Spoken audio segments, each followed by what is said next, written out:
So we really welcome the removal of gradings from the Estin report. If you are a parent or a pupil or a teacher, you look at those grades first, and often you would never even read the report. So there's all these lovely things that are being told about your school and lovely things that about the school need to improve that no one's going to actually see, and you need to be able to see them first. So the removal of the grades means that people have a conversation about the important things that are going on in your school, not about the grading. The approach has changed. The head teacher being the designate, that made a big difference for me, being in the room, because when you're in the room, you then get the chance to be able to have conversations all the time about the inspection. You sat around with everyone else, having all the discussions you have.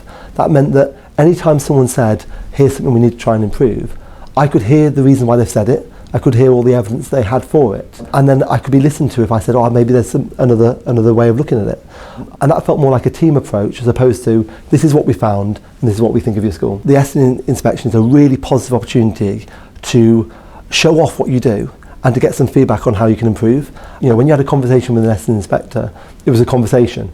It wasn't someone just saying, this is what you're good at, this is what you're not good at.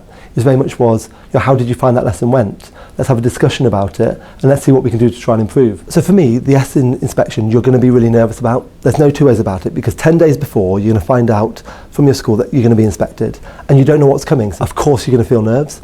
But what you've got to remember is, all Estin want to see and all your school want to see is what you do day to day, every single day. And in the end, that's going to make the process much better for you, because pupils know what you do every day. And you trying to put in something that isn't like that will be really challenging for you.